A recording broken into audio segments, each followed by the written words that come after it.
राधे राधे, हरे कृष्णा, ओम नमः शिवाय, जय भवानी।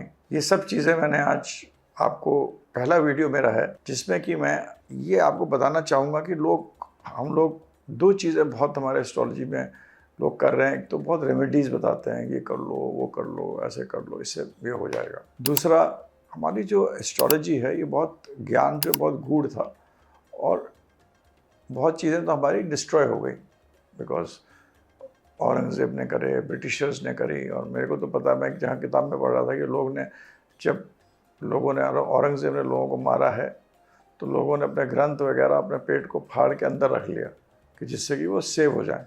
तो सबसे पहला मतलब ऐसी चीज़ें हुई तो हमारी बहुत सारी चीज़ें मिसिंग हैं। मगर आज मैं आपको जिस टॉपिक पे बात करना चाहता हूँ वो है शिव। और शिव जो है, शिव जी जो हैं वो बिना शक्ति के कंप्लीट नहीं होते हैं। Shiv and Shakti go together, they are one, they are no difference. But यहाँ मैं आज आपको शिव जी के बारे में ज़्यादा बताऊँगा, उसका कुछ एस्ट्रोलॉजिकल परिप्रेक्ष्य कि एस्ट्रोलॉजी में क्या रेफरेंस है उसके बारे में बताऊँगा।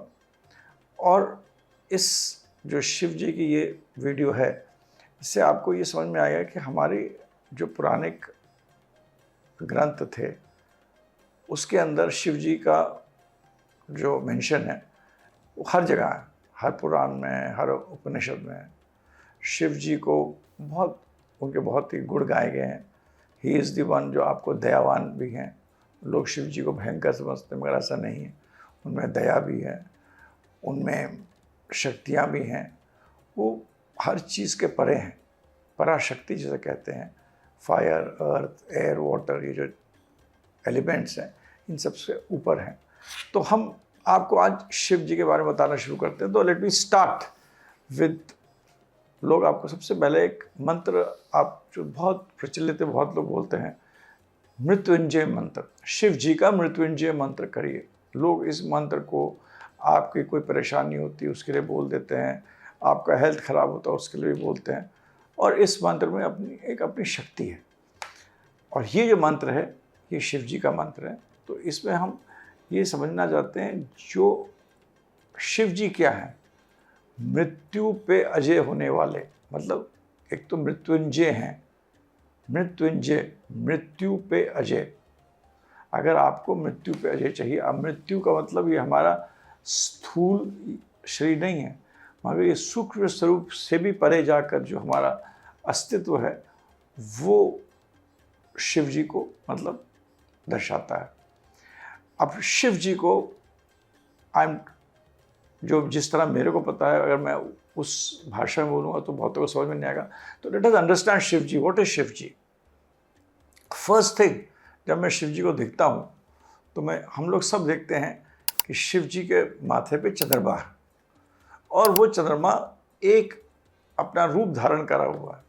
कोई भी आपने शिव जी की कोई भी आकृति है जो कि हमारे ऋषि मुनि लोग जिन्होंने सोचा है, जिनको समझ में आया है, उन्होंने वो शिव का रूप दिया है। और मगर वहाँ चंद्रमा जो है वो एक ही आकार में बनाया है। उसके पीछे कहानी भी है कि भाई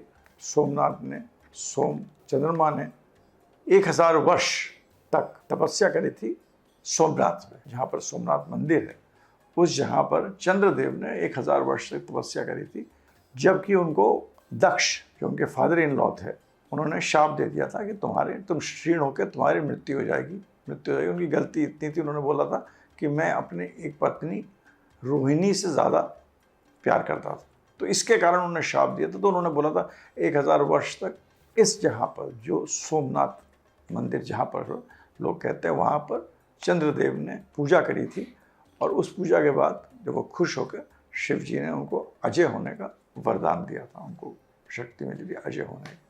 उसमें नारद जी की भी एक कथा है, वो हम उतना में कभी और। तो हम ये बताना चाहते हैं, तो ये था कि चंद्रदेव। अब चंद्रदेव जो है उसके पीछे ये है कि लोगों ने बताया कि वो 15 दिन बड़े होते हैं, 15 दिन छोटे होते हैं। वैक्सिंग कहते हैं, वैनिंग कहते हैं, अमावस्या कहते हैं, पूर्णमासी कहते हैं। मगर चंद्रमा और जो टाइम, समय का जो कारक है हम चंद्र से ही देखते हैं। समय क्या है, समय जो है वो चंद्र से ही, चंद्र 15 दिन बड़े होते हैं, 15 छोटे, उसी से हम अपना पूरा अपना दिन बताते हैं। पहली तिथि, दूसरी तिथि, तृतीय, चतुर्थी, पंचमी, षष्ठमी, उस पर करके पूर्णमासी, और उसके बाद फिर अमावस्या और उगता हुआ चंद्रमा, डूबता हुआ चंद्रमा, वैक्सिंग मून, वैनिंग मून जिसे कहते हैं, उससे चंद्रमा टाइम रिप्रेजेंट करता है। तो हमारे शिव जी पे जो चंद्रमा जो दिखाया गया है वो एक रहता है। तो वो हमारे ऐसे भगवान हैं जो कि ये दिखाते हैं कि वो जो है ये काल के ऊपर है, टाइम, काल, उनको काल से कोई फर्क नहीं पड़ता है, उनको स्पेस से फर्क नहीं पड़ता है। He is above space and time, and that is what Shiv ji is. Shiv ji is above space and above time.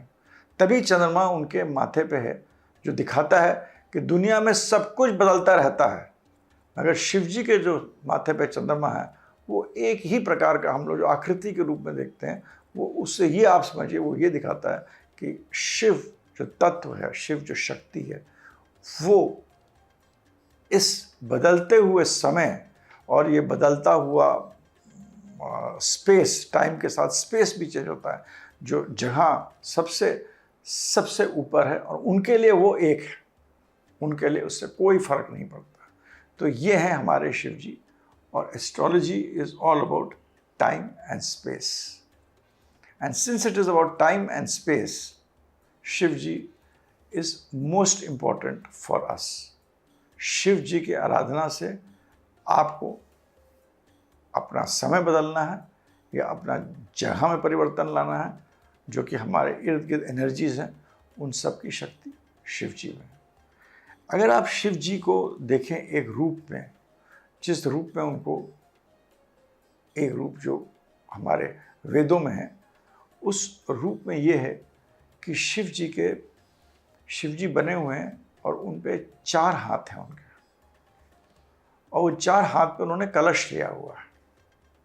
उस कलश में क्या है? अमृत। वो अमृत की वर्षा उनके ऊपर हरदम होती रहती है। उनके एक हाथ में मृग है। मृग क्या होता है? डियर, जो कि बहुत ही चंचल होता है, बहुत ही तेज भागता है, माइंड। एक हाथ में वो उन पकड़े हैं, और एक हाथ में एक और उन्होंने वो लिया हुआ है कलश, जिसपे सोम खुद, जो सोम रस, चंद्रमा सोम जो है वो खुद उसके अंदर रस डालते हैं। तो ये जो 6 चीज़ हैं, और नीचे उनके जो दोनों हाथ से उन्होंने समाधि बनाई हुई है, एक दृश्य में, एक हमारे वेद में ऐसे दर्शाया हुआ है कि वो चीज़ हैं जिन पे पूरे टाइम अमृत की वर्षा होती रहती है, और अमृत की वर्षा उन पे ही होती रहती है, और सोम जो भगवान हैं वो भी उनको देखते रहते हैं, और उन पे अमृत हरदम पड़ता रहता है। तो वो एक तरह से ऐसे हैं जिनका कि कोई आदि और अंत नहीं है। शमशान की भस्म, शेर की खाल, ये सब उनके गले के नीचे ये सब पहने हुए हैं। तो इस तरह शिव को जो नीचे वाला हिस्सा है वो ये दिखाता है कि शिव जी जो हैं, जो हमारी दूसरी चीज़ें हैं, जो कि हम जिनको नेगेटिव मानते हैं, जो बाकी हजारों लोग, जो हज़ारों लोग हैं जिनके अंदर विपरीत शक्तियां हैं, जो हमारे गलत कर्म करने वाले लोग हैं, जो मतलब जहर उगलते हैं, जिनमें जहर है, जो बाकी ब्रह्मांड में बाकी सब चीज़ें हैं, उन सबको भी वो अपने अंदर ग्रहण करे हुए हैं। तो वो ऐसे हैं जो एक तरफ तो अमृत भी है, और दूसरी तरफ उन्होंने सब कुछ जो कि दूसरी नेगेटिव फोर्सेस जितने भी हैं, ही हैज़ वॉन देम। आपकी जितनी भी गलत हमारी चीज़ें हम लोग करते हैं, जो कि धूल, जो कि भगवान की जो आशीष भगवान का दिखाते हैं, जो कि जहाँ पर घाट में जहाँ मुर्दे जलाए जाते हैं, जहाँ अंतिम संस्कार होता है, या जितनी भी चीज़ें, वो भी धूल, वो सब उन्होंने अपने ऊपर ग्रहण करी हुई है। That is his love and affection. उनको अमृत से भी कोई फर्क नहीं है, और उन्होंने जितनी भी आपकी नेगेटिव चीज़ें, ब्रह्मांड की जितनी भी नेगेटिव चीज़ें, उनको भी अपने अंदर ग्रहण करके अपने पास, सब उनके शरीर पर है, अपने शरीर पे लगा के रखे आपको। वो हरदम आपकी रक्षा और हमारे लिए तत्पर बैठे हुए हैं। अब हम आते हैं कि उनके बीच में गला में, उनके यहाँ पर नील जहर जो है गले में उन्होंने क्यों रखा? जब मंथन हुआ और जहर निकला, तो जब वो हलाल पीना था, तो उन्होंने जब पीने लगे थे तो उन्होंने पार्वती की तरफ देखा कि मैं इसका क्या करूं। पार्वती ने कहा पी लो, क्योंकि पार्वती जी मंगल है, वो तो मंगल है, मतलब उनके अंदर ही मंगल है। वो तो उनके अंदर तो इतनी शक्ति को जानती हैं कि मतलब जो मैं चाहूँगी वही होता है। तो भगवान ने जब उसको लिया हलाहल को, तो अपने जहर को अपने गले में रखा, जिससे कि जो ऊपर वाला जो लोग हैं, जहाँ पर अमृत बह रहा है, वहाँ तो अमृत है ही, वो तो लोग अजर हैं एक तरफ, और जो नीचे की शक्तियाँ हैं, जो कि जिनको हम द्वेष भावना से देखते हैं, या हम नेगेटिव स्पिरिट्स बोलते हैं, या हम उनको मतलब जितनी भी नेगेटिव चीज़ें हैं, वही भगवान शिव के पास सारी नेगेटिव चीज़ें हैं, जिनको कि नेगेटिव एनर्जीज है, जिनको फॉर्म्स में डिपिक्ट करा गया है, सांप के फॉर्म में, हड्डियों के फॉर्म में, जिस नेगेटिव। उन्होंने कहा उसकी भी रक्षा मेरे को करना है। तभी उन्होंने, अगर वो पी लेते तो वो बाकी चीज़ें भस्म हो जाती। तभी उन्होंने हलाहल जो है वो अपने गले में रखा कि भाई ऊपर की जो हमारे अमृत है वो तो बह ही रहा है, और नीचे की जो हमारे लोग हैं, जो कि जिसको मैं बार बार समझा रहा हूँ, उसको भी मेरे को अपना के रखना है, because he is the amrit and he is the negative forces and he is the positive forces. Shiv is amrit and Shiv is also the halahal. So that is how Shiv ji is personified, दिखाया जाता है उनको, जिसको कि हम शिव बोलते हैं। और शिव जी को अगर आप बहुत ध्यान से देखेंगे, एक जो बहुत ही इम्पोर्टेंट चीज़ है जो मैं आपको बताना चाहता था, वो है शिव जी के 3 नेत्र हैं। और वो 3 नेत्र क्या है, और ये ध्यान से सुनिएगा। उनके जो दाई नेत्र हैं वो सूर्य है, बाएं नेत्र हैं वो चंद्र है, और जो ऊपर वाला नेत्र है वो अग्नि है। क्यों? अग्नि भी शिव का ही रूप है। अग्नि, फायर, अर्थ, एयर, वाटर, एथर, ये सब शिव जी इनसे ऊपर पे जाके हैं। तो ये जो 3 चीज़ें हैं, ये इनके आँखों से, और तीसरे, इसमें आप ये देखिएगा जो र शब्द है वो हम यूज़ करते हैं सूर्य के लिए, अग्नि के लिए, जो कि उनकी तीसरा नेत्र है। अग्नि जो है, अग्नि का जो तात्पर्य शब्द है वो र है। सूर्य को हम अ से करते हैं, जो अमित, अजय सब नाम होते हैं ना, अ से। सूर्य को हम अ से करते हैं, और चंद्रमा को जो है वो म से बोला जाता है, जो माइंड, मानस। इसी र, आ और म से राम बनता है। राम जो है वो भगवान के जो 3 जो नेत्र हैं, जो अग्नि है उसको र बोलते हैं, जो सूर्य तत्व है उसे आ से है, और जो म शब्द है वो चंद्र है। और सूर्य, चंद्र और अग्नि तीनों को मिला के जो शब्द बनता है वो बनता है राम। इसीलिए आप राम राम, जय राम, श्री श्री राम, 13 शब्द का जो मंत्र है, उसको कोई भी आदमी कभी भी कोई भी प्रॉब्लम हो, एक ऐसी जगह जहाँ थोड़ी धूप कम हो, उषा का समय हो, संध्या का समय ना हो, जाके ज़मीन पर बैठ जाए और उसको एक बार भी कर ले, तो उसकी छोटी छोटी प्रॉब्लम्स सॉल्व हो जाती है। इस तरह ये राम शब्द आता है, जो कि शिव जी को दर्शाता है, शिव की शक्तियों को दर्शाता है। और शिव जी जो हैं, जब मैंने आपको बताया था जहर लेने जा रहे थे तो बगल में पार्वती जी हरदम साथ में रहती हैं। शिव का जो रूप है वो अर्धनारीश्वर का रूप है। जैसे आप लोग पिक्चर में भी देखते हैं कि आधा फोटो में कि आधा शिव है और आधा शक्ति है, तो वही शिव का एक रूप है जो कि अर्धनारीश्वर के रूप में है। शक्ति हरदम शिव के साथ ही रहती है और शक्ति सब जानती है, मतलब she knows everything, she is. तो जब एक बार शिव जी को जहर ले रहे थे तब उन्होंने शक्ति की तरफ देखा, तो शक्ति को दो तरह से बोला था, एक तो बोला था मंगल और दूसरे बोला था पार्वती।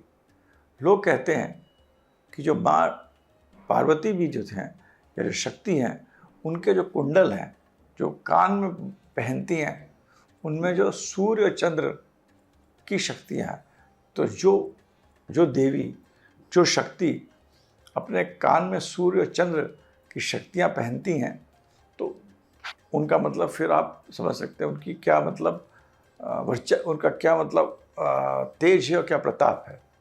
तो जब शिव जी ने पूछा पार्वती से कि मैं पी लूँ, तो एक नॉर्मली तो एक औरत कहती नहीं नहीं आप जहर मत पीजिए, बट यहाँ भगवान पार्वती ने बोला कि मैं तो मंगलमय हूँ, मैं तो मंगल करती हूँ, मैं तो साथ में खड़ी हूँ, मेरे साथ तो कभी अमंगल हो ही नहीं सकता है।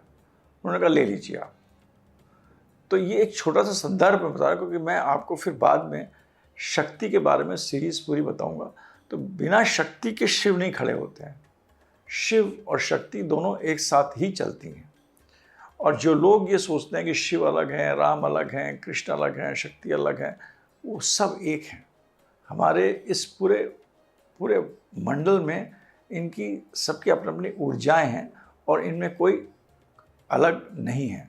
बल्कि विष्णु जी भी, अगर आपने सती का पढ़ा हुआ हो, सती कथा, जब सती हुई थी माँ पार्वती, जब और शिव जी ने अपने दो गण भेजे थे, वीरभद्र को भेजा था और उनके साथ भद्रकाली को भेजा था।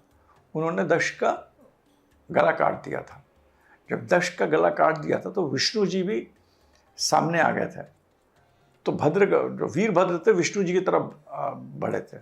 तब विष्णु जी को अंदर से, तब वीरभद्र को अंदर से आवाज़ आई कि नहीं, ये तो मेरा ही रूप है। पार्वती माँ ने कहा विष्णु जी से, ये मेरे ही रूप है, मेरे ही एक अंश है। तो ये था, ये समावेश है। और आप देखिएगा सती प्रथा में भी देखिएगा, जब विष्णु जी एकदम से आवेश में नहीं आ गए थे, वो तो जब शिव जी ने तांडव किया था तो उन्होंने धीरे धीरे एक एक पार्ट ऑफ द बॉडी काट कर, और जब शिव जी ने सती की जो बॉडी थी वो अलग हट गई थी, तो उनको समझ में आया कि नो, मैंने कहा हूँ और क्या कर रहा हूँ। तो शिव और शक्ति दोनों एक साथ चलती हैं। और शक्ति को समझाने के लिए, जैसे राम सीता भी थे ना, वो भी एक तरह से शिव और शक्ति के ही एक रूप है, जिसमें कि शिव, जहाँ की शक्ति को ये पता है कि मेरे अनुसार ही दुनिया चलने वाली है, मैं ही इसको चलाती हूँ, मैं भी जानती हूँ शिव क्या करेगा, मेरे बिना शिव जी जो कर रहे हैं वो नहीं कर सकते हैं। उनको सब पता है, एक एक चीज़ जो हो रही है उनको सब पता है। और बिना उनके, एक संदर्भ में, राम सीता जी के संदर्भ में, सीता जी ने कहा जो कुछ भी राम कर रहे हैं वो तो मैं कर रही हूँ, और मेरे को एक एक चीज़ जो होने वाली सब पता है। तो ये है शिव और शक्ति का सम्मेलन, जो कि एक सम्मिलित होता है, वो है शिव और शक्ति का बहुत बड़ा योग है। जो कि शिव जो है वो एक हमारे, मतलब जो जिस तरह मैंने आपको समझाया, वो शिव है जो हर चीज़ धारण करते हैं, और सबसे मतलब पराशक्ति, जो शक्ति सबसे ऊपर है। और उनके साथ हैं पार्वती जी, जो कि ये पूरी दुनिया की जो माया है, जो चल रहा है, उसको वो नहीं चलाती हैं, शिव और शक्ति दोनों चलाते हैं। But both of them know what is happening. Shakti knows each and every step of Shiva and Shiva knows each and every step of Shakti. जब शिव जी ने डांस करा था, जो तांडव किया था, तो शक्ति को पता था कहाँ तांडव होने वाला है, इस तांडव से क्या होने वाला है, और अगर कहीं खराब होने वाला था तो उनको पता भी था कि कहाँ उनको रोकना है और कहाँ क्या करना है। उस तांडव में भी शक्ति को शिव के बारे में सब पता था। मगर शक्ति शिव के बगल में है और शिव और शक्ति सम्मिलित है। शिव जो है वो सबके पार है, ही इज़ द अल्टीमेट। और इस दुनिया को चलाती जो है वो विभिन्न उनकी जो रूप है, शक्ति है उनकी, उससे वो चलती है ये हमारी दुनिया। हम लोग शक्ति के बारे में मैं एक पूरा सीरीज ऑफ वीडियोस बनाऊंगा। शिव का जो दूसरा रूप है वो है रुद्र रूप। लोग शिव जी को रुद्र रूप में भी मानते हैं। और महाभारत में एक कहत है जो आप पढ़िए, उसमें है कि शिव जी जो थे तो उस समय टाइगर के स्किन मतलब शेर के खाल पहने हुए रहते थे, गले में वो जनेव पहनते थे। वो जनेव इस प्रकार का था और उसमें इतनी तेज थी कि वो सर्प जैसा लगता था। तो महाभारत में भी उनका वर्णन आया है। उनके जो जटाएं थी वो मतलब बहुत ही घनघोर जटाएं जैसे होती हैं शिव जी की हम देखते हैं वैसी थी। मस्तिष्क में उनकी अपनी क्योंकि तीसरा नेत्र है उसकी शक्ति थी और नंदी के साथ रहते थे। उनका वर्णन आया कि ऐसा एक किस फॉर्म में थे बट ही वॉज देयर, जिनको देखकर आपकी जो डर है वो ख़त्म होता था और जो लोग गलत काम कर रहे थे उनको सज़ा भी मिलती थी। ये चीज़ अनुशासन पर्व है। महाभारत के अंदर अनुशासन पर्व एक उसके अंदर एक है चैप्टर है 145, उसमें इसका वर्णन आया है। शिव जी का ये वर्णन आया शिव के बारे में। शिव जो जय जी है वो रुद्र हैं और उनके भी एक अगर आप देखिए जो हनुमान जी हैं वो उनका ही एक रुद्र के अवतार माने जाते हैं। और उनकी शक्तियाँ इतनी थी कि आप मतलब आपको एक या दो छोटी छोटी कहानियों से मैं उनको बताता हूँ। जैसे ही हनुमान जी पैदा हुए थे तो उन्होंने छलांग मारी थी, छलांग मार के उन्होंने सूर्य तक पहुँच गए थे। उस टाइम सूर्य का राहु से मिलने का समय होता, जब वो छलांग मार के सूर्य की तरफ भागे, तब सूर्य से राहु मिलने आ रहा था जिस तरह। तो इंद्र को बहुत गुस्सा है कि भाई ये टाइम था कि राहु का टाइम था, जो उस टाइम जिस एंगल पे राहु को आना था या राहु को मिलने आना था जैसे कह रहे लोग कहते हैं उस टाइम, तो ये कैसे एक और आ गया वानर या जो भी बोला जाए, उनको वज्र बोलते हैं। इसलिए बोलते हैं वज्र क्योंकि उनके ताकत थी। वानर नहीं, व से होती थी ताकत, वज्र। तो वो जब वहाँ पर होते थे उन्होंने इंद्र ने उनको एक उससे अपने शस्त्र से मार दिया था जिससे कि वो नीचे गिर गए थे। जब वो नीचे गिरे थे वो थे वायु पुत्र। हनुमान जी वायु के पुत्र थे, शंकर सुमन केसरी नंदन, जो कि उसकी अपनी अलग कथा है कि वो अपना उनके सीमेंस वायु के थ्रू ही मतलब अंजनी माता के पास गए थे। तो वायु को बहुत गुस्सा आ गया, उन्होंने अपने पुत्र को एक केव में लिया और वायु को ने अपने आप को हर जगह से हटा दिया था। जब उनको हर जगह से हटा दिया था वायु को, तो सब लोग मरने लगे, त्राही त्राही मच गई थी। तब ब्रह्मा इंद्र सब माफ़ी मांगने आए। उन्होंने बहुत वायु से कहा तो मत ऐसा करो, हम लोग सब समाप्त हो जाएंगे, पूरी दुनिया समाप्त हो जाएगी। तब जितने भी देवी देवताएं थे उन्होंने अपनी 1/10 1/10 शक्ति, जितने भी शक्तियाँ एनर्जीज थी वर्ल्ड के अंदर, जितने भी पूरे पताल आकाश सब जगह जो भी शक्तियाँ थी, सब ने अपनी 1/10वीं शक्ति हनुमान जी को दी थी। वो थे बजरंगबली, हनुमान जी। बजरंग नहीं, वज्रंग, वज्र, उनकी जो भुजा थी वज्र जैसी थी। तो वो हनुमान भी एक शिव के अंश से रुद्र थे। और उनका आप देखिए उनकी जो कथाएं हैं उनसे आपको समझ में आएगा कि भगवान कैसे हैं, क्या है। जब एक बार रावण को बहुत अहंकार आ गया, उन्होंने कहा कि हमें राम और लक्ष्मण को ख़त्म करना ही है, तो उन्होंने उनका एक भाई था या लड़का था, उसका नाम था महिरावण। तो उन्होंने महिरावण पताल में था और उसको सब माया को उसने अपने अंदर करके रखा होता, माया उसके वश में थी। तो उसने उससे कहा कि अपनी माया के वश से आप राम और लक्ष्मण को ख़त्म कर दीजिए। ये चीज़ विभीषण को पता लग गई थी।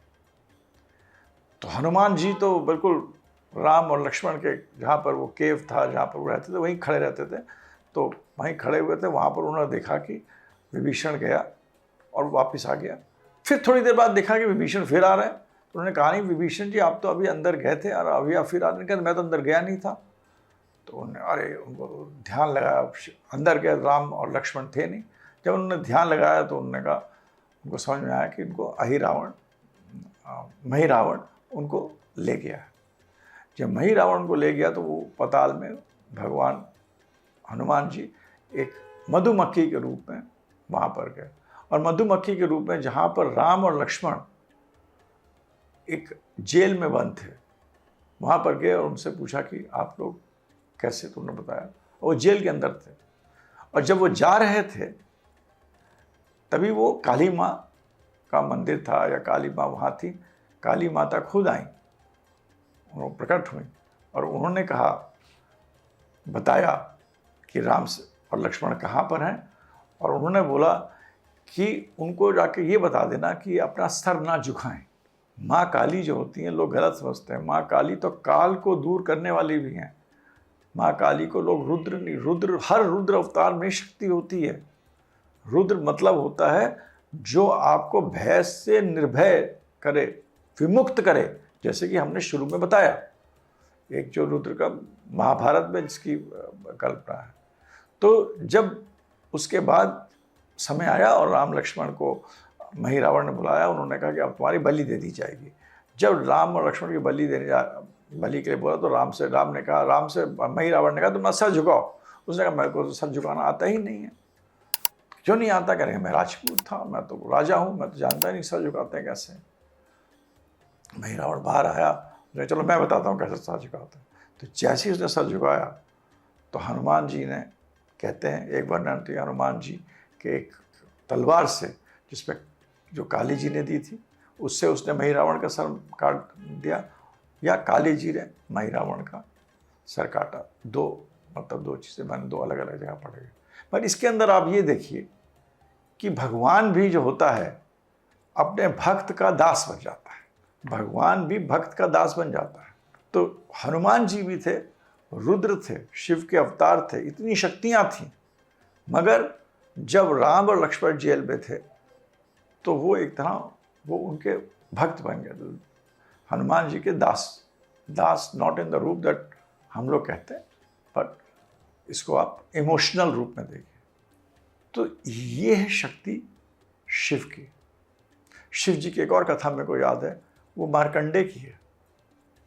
मार्कंडे जी का उनको जो वरदान मिला था कि तुम 14वां या 15वां दिन में, जैसी 15 दिन 16वां दिन होगा, तो उनके पिता ने बहुत पूजा करी थी, तो भगवान जब आए तो उन्होंने तुम्हें क्या चाहिए, तुम्हें पुत्र चाहिए जो बहुत साल जिए, या ऐसा पुत्र चाहिए जो बहुत ही ज्ञानी हो? तो उन्होंने कहा बहुत ही ज्ञानी चाहिए। ठीक है, बहुत ज्ञानी होगा मगर उसकी जो लाइफ जो होगी वो 16 साल तक होगी। तो 16 साल के जब मार्कंडे जी बैठे और जब उन्होंने पूजा करी तो लोग कहते हैं, और वो काशी में था, काशी इसीलिए बहुत बड़ा धाम है शिव जी का, काशी में था, और जब उन्होंने पूजा करी तो शिव जी उससे बहुत प्रकट हुए, खुश हुए। और मार्कंडे जी ने पूजा इसलिए नहीं करी कि उनको मतलब आगे जीना था, मैं इसलिए की कि अब मेरे पास थोड़े दिन बचे तो मैं अपनी शिव की पूरी आराधना करूँ। इतना परिपक्व हो गया था, इतना ज्ञान हो गया था हर चीज़ का। उन्होंने कहा मैं तो शिव के दर्शन, जो जैसे ये पूरे सृष्टा हैं, जो रुद्र हैं, जो माया है, जो हर चीज़ के ऊपर है, उनके दर्शन करूं। तो आखिरी में भगवान ने दर्शन दिए, और यमराज जो खुद उनको लेने आया था, आम लोगों को तो यमराज नहीं लेने आएंगे, उसके बहुत सारे लोग आते होंगे हम लोगों के प्राण लेने के लिए, यमराज खुद लेने आए थे। भगवान ने यमराज, काली माँ आई थी वहाँ भी, उन्होंने यमराज को लात मार दी थी, अलग कर दिया था, और भगवान ने मार्कंडे जी को बचाया था। और तभी लोग कहते हैं कि आप काशी में हैं, वहाँ शिव जी का निवास है। और जो ये प्रचलित है कि मणिकरण घाट में आप अपना जो लोग अपने को बॉडी जलाते हैं तो बहुत अच्छा माना जाता है, मगर लोग तो उसको बिजनेस बना दिया है। कोई कहीं भी मरता है तो वो बनारस में जाके मणिकरण घाट में अपनी बॉडी को आखिरी संस्कार वहाँ करता, मगर उसका मतलब ये नहीं था। असली बात ये थी, काशी में जहाँ शिव जी का वास है वहाँ पर आप अपने आप को तपाइए, पूजा करिए।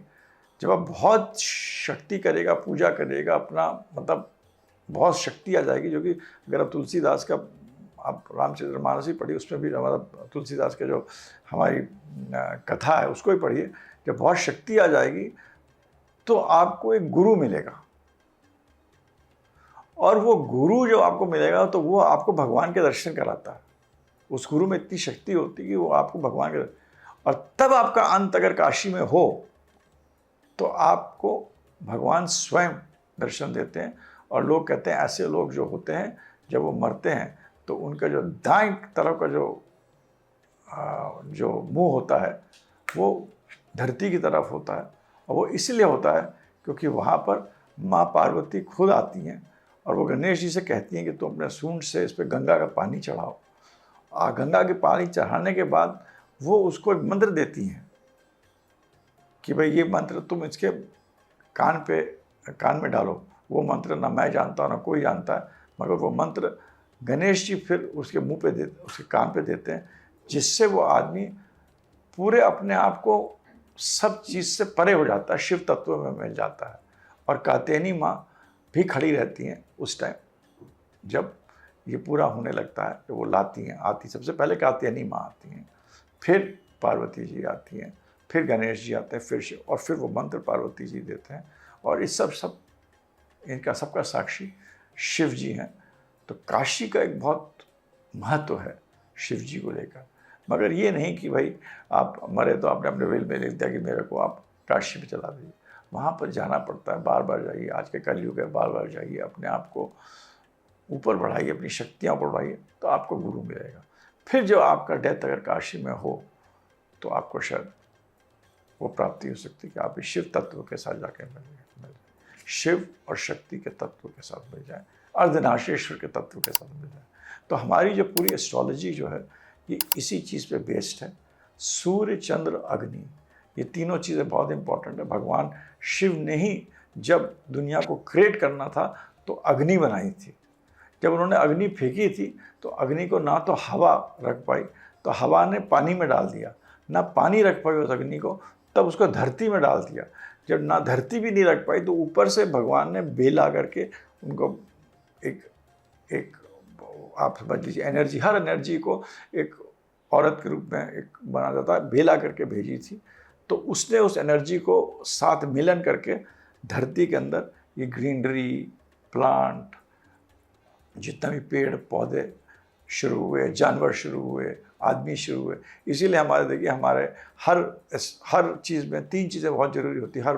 हर मंदिर में, हर जगह में आप देखिएगा कि आपको एक पशु, एक पेड़ और भगवान, ये तीनों चीज़ों का एक सम्मेलन हरदम मिलता है। तो फिर उन्होंने यहाँ सृष्टि का निर्माण हुआ। इस तरह सृष्टि का निर्माण हुआ, और सूर्य, चंद्र और अग्नि तीनों ही उनके मतलब नेत्र, और उनकी तीसरा नेत्र है। गंगा उनके सर पे है, सोम अमृत बरसाता है, बीच में उन्होंने अपना हलाहल रखा हुआ है, उसके नीचे उन्होंने सारी चीज़ें जितनी भी पॉजिटिव नेगेटिव हर चीज़, हर लोक उनके बदन के अंदर है। और वो रूप जो है वो है शिव का रूप। उसको आप पूजा करें तो हमें टाइम, स्पेस, ग्रह, एक्शंस, रिएक्शंस, और चंद्रमा का तो मैंने आपको पहले ही बताया था कि you know that crescent which is there never changes, he is beyond time. So this whole concept of astrology is based on time and space which comes from Shiv, and Shiv के अनेक रूप के साथ, जिसके बारे में अगर मैं सुनाता जाऊंगा तो शायद ये बहुत बड़ा हो जाएगा। तो इसके साथ मैं अपने वीडियो को करता हूँ ख़त्म। आप बताइए आपको ये कैसा लगा, तो मैं आपको और चीज़ें बताऊँ शिव के बारे में। मैं चाहता हूँ कि मैं शक्ति के, क्योंकि शक्ति ही हमारी जितनी भी चीज़ों से जुड़ी हुई है, एस्ट्रोलॉजी से या हमारी चीज़ों से, जो शिव की एक रूप है शक्ति। आपको मैंने बताया कि जब तांडव भी करते हैं, शक्ति को पता है क्योंकि तांडव हो रहा है, कैसे हो रहा है, कहाँ गलती है उनको, कहाँ बीच में आना है। So this is what how Shiv and Shakti work. तो शक्ति का मैं एक एपिसोड अगर बनाऊँ तो आप लोगों को कैसा लगेगा, सरल भाषा में बोलने की कोशिश करेंगे क्योंकि वही समझ में आता है लोगों को। शायद मैं धीरे बोलता हूँ, तो आप बताइए अगर मेरे को थोड़ी जल्दी बोलना चाहिए जल्दी बोलूँ, कमेंट्स आप दीजिए।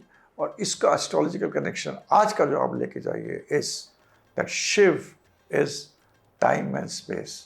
और मैं कहता हूँ कि अगर आप एक सिंपल चीज़ कि एक कभी भी घास में ज़मीन पर बैठकर पैर को उतार कर पेड़ के नीचे उषा के टाइम नमः शिवाय का आप 2 3 4 माला करिए, तो आपकी जो अभी की जो प्रॉब्लम्स हैं वो आपकी बहुत कुछ ख़त्म हो जाएंगी। इसके साथ मैं आपको इस वीडियो को ख़त्म करता हूँ। राधे राधे, हरे कृष्णा, ओम नमः शिवाय, जय माँ भवानी।